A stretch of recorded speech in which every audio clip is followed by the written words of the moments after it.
41 наснда улсыг аюулаас хамгаалах байгууллагын дарга.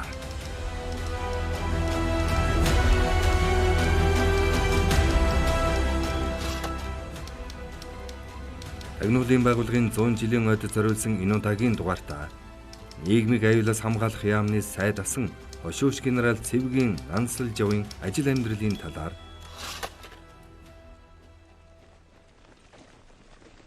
өгүүлж байна. Цэвгийн Нансалжав нь одоогийн Увс аймгийн Түргэн сумын нутаг Мөст хэмээх газар Баруун Монголын ардын төр засгийн газар байгуулагдаж цэргийн яамны сайд бүх цэргийн жанжин Сүхбаатарын санаачлага дэмжлэгтэйгээр ардын журамт цэрэгт ойр хавийн нутаг орноос 300 гаруй шилдэг сайн бууч ирчүүлэг дайчлан хөдөлгөж байсан тэртээ хатуу ширүүн 1921 оны зуны ихэнх сард цаст сүрлэг хархираа уулын дэлгэр мөрөн хэмээх газар Малчин ард Цэвгийн отхон хүү болон мэндэлжээ. Хөөч бэлэгцэцэн ухаан тэнүүн аливааг сурах нь хурдан болох нь балчир байхасаа мэдэгдэж Монгол бичигт бие даан суралцаж улмаар тэнхмийн хичээлээр унших, тоо бодлого, зураг, төмөн бодис, дэлхийн байдал зэрэг бусад ухаанд идэвхжүүлэн суралцаж байв. Тэрээр үеийн нөхдөд тэргүүлэн 15 нас хүрээгүй жаахан хүү байхдаа сумын эвлэлийн үрийн нарийн бичгийн дараагаар ажиллаж бусдыг сурган боловсруулахад хүчээ зориулсан байна. Нансалжав ийн ажиллаж байгаад 1938 оны зуны адаг сард нутгийн олныхоо итгэлийг өвөрлөн нийслэл хотод суралцахаар явжээ.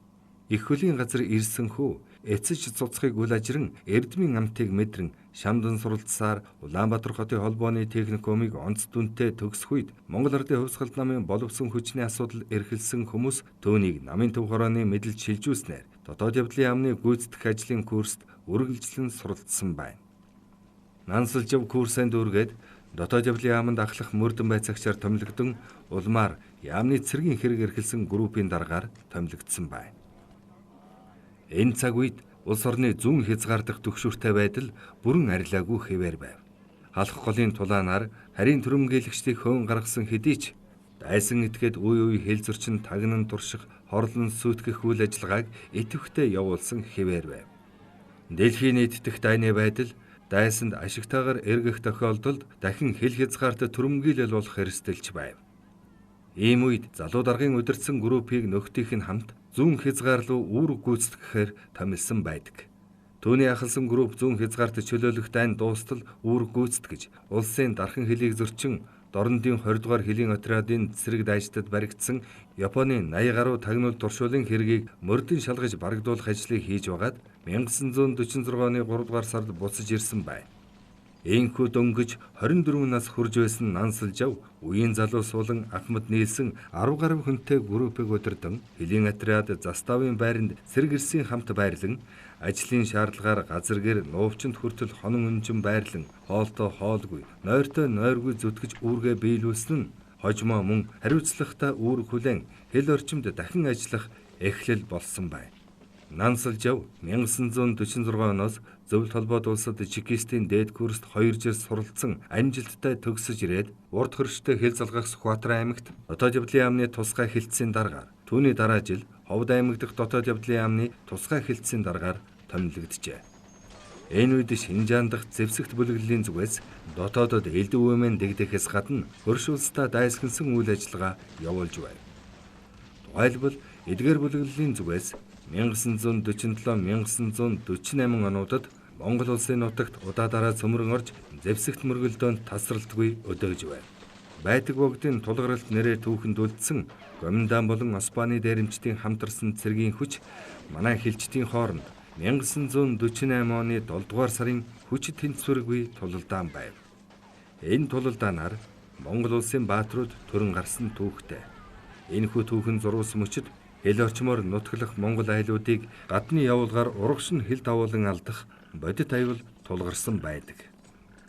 Зэвсэгт бүлэглэлийн толгойлогч Оспан өмнө нь хэдийгээр бүгд найрамдах Монгол ард улсын холбогдох албаны хүмүүс тэр тусмаа 1944 онд маршал Чо болсонтой уулзаж Монголын засгийн газраас зэвсгийн тусламж авч 1943-аас 1945 он хүртэл Монголын талыг түшиглэн үйл ажиллагаа явуулж байсан ч 1947 оноос байр суурин эрс өөрчилж Дорно Туркестан буюу Шинжаанд байрлах манай улсад дайсагнах элдв бүлэглэлтэй эвсхийн хамт Санаанд оромгүй гинтийн ямар ч ажиллагаа явуулж болзошгүй байсан тул түүнийг тагнан хөдөлгөөн байрлалыг нь тогтоох, үзэл бодол байр суурийг нь мэдэх, улмаар сэтгэл зүй, үзэл санаанд нь нөлөөлж өөрийн талд татах зорилгоор Нансал Жавыг зүүн хилээс татан авчирч гүйцэтгэх ажлын арга хэмжээ зохиох ажлыг хариуцуулсан байдаг.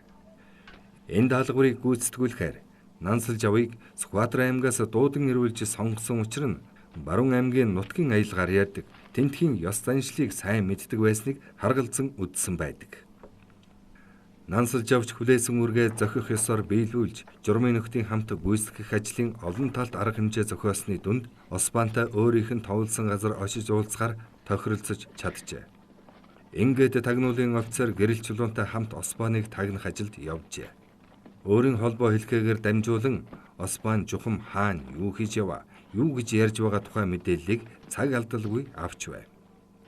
Ингээд учирч болох бүхий л аюулыг тооцсон эх орны эрд зэргийн хатан зэрэг гарган нөхдөө зохих газруудад нууцаар байршуулан төр засаг удирдлагынхаа итгэлийг хүлээн ам бие эрүүл мэндийг үл хайхран ямар ч үйлдэл үзүүлж болох этгээдийн халуун өрөнд тэдний тавьсан болцлын дагуу цөөхөл очиж Монгол айлуудыг хэл давуулан нүүлгэх үйл ажиллагаанаас нь татгалзахыг ухуулан ярилцсан байна.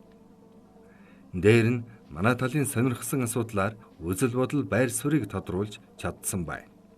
Тухайн үед Ховд аймгийн Өмнөд сумын иргэдийг хэл давуулан урагшаа нүүлгэхээр ятхан шахаж байсан Оспаны зэвсэгт бүлэглэлийн зүгээс ямар ч үйлдэл үзүүлж болзошгүй дээр уулзалтыг тассан зогсоох зорилго агуулсан дайсагнагч этгээдүүдийн суманд өртөж болох хэрстэл давхар байсан юм.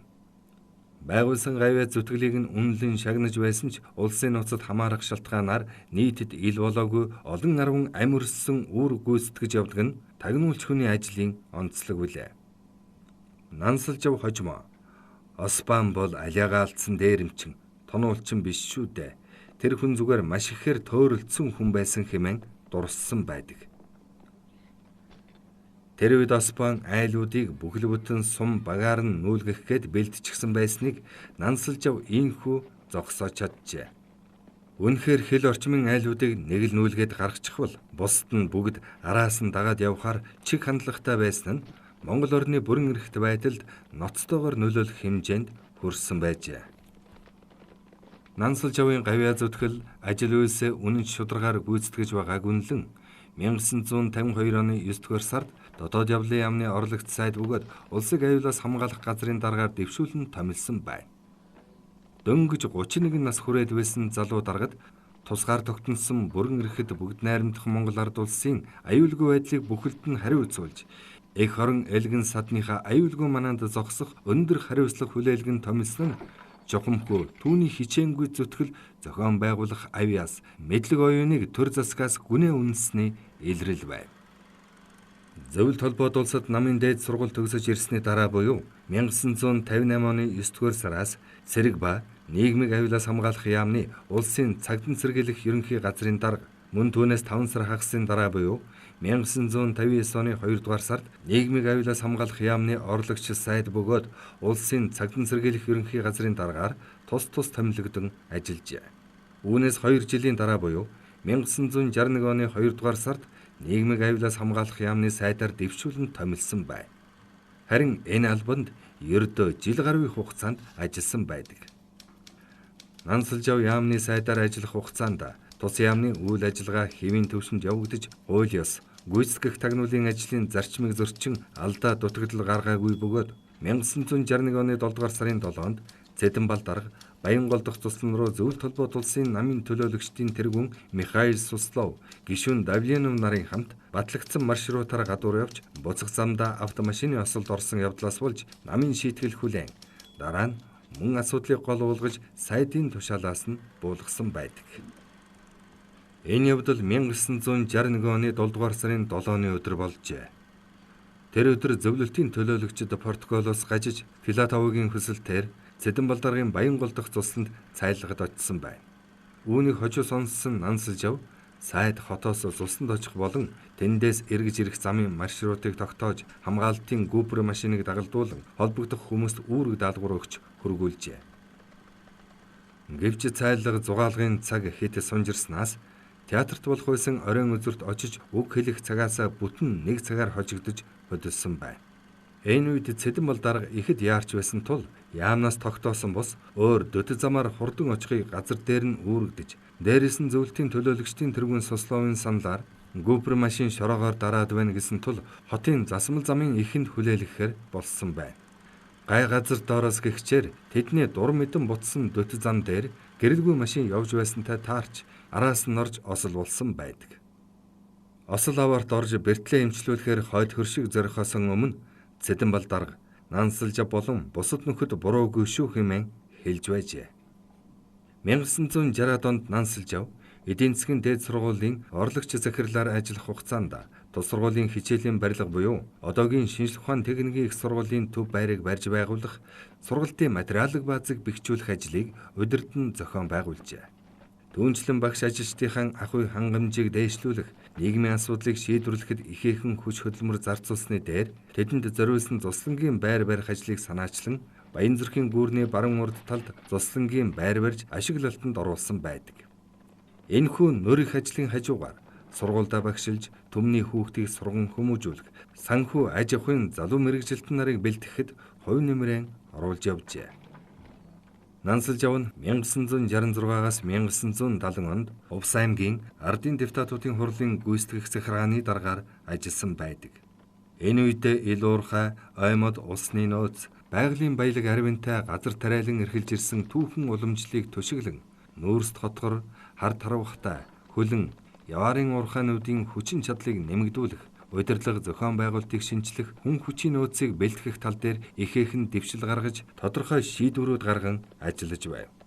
Хожим сайд нарын зөвлөлийн зохион зааварлах хэлтэст зохион байгуулагч улсын дээд шүүхийн цэргийн коллегийн даргаар ажиллах хугацаанд төрийн захиргаа, хууль сахиулах байгууллагын ажлын арга барилыг боловсронгуй болгох талаар өөрийн мэдлэг туршлагад тулгуурлан чухал хувь нэмэр оруулсан байдаг. Улсын нэр хүндтэй ажил албан тушаалд он удаан жил амжилт бүтээснийг үнэлэн бүгд найрамдах Монгол Ард улсын их хурлаас Нансалж 1971 онд Байлдааны гавьяаны одонгоор 2 дахь удаага мөн нийгмийн аюулаас хамгаалах яамнаас хүндэт жикист тэмдгээр тус шагнасан байдаг.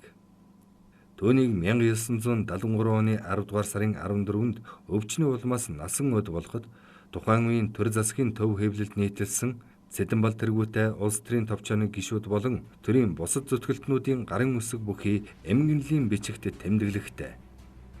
Нансалж нь эх орныхон тусгаар тогтнолыг хамгаалах болон улсыг аюулаас хамгаалах байгууллагыг бэхжүүлэх, хууль ёсыг хөгжүүлэх үйлсэд мэдлэг боловсрол, хүч чадлаа цаг ямагт дайчлан хөдөлмөрлөдөг Монгол Ардын хувьсгалт намын шилдэг гишүүдийн нэг байлаа хэмээн тэмдэглэн үлдээсэн байдаг.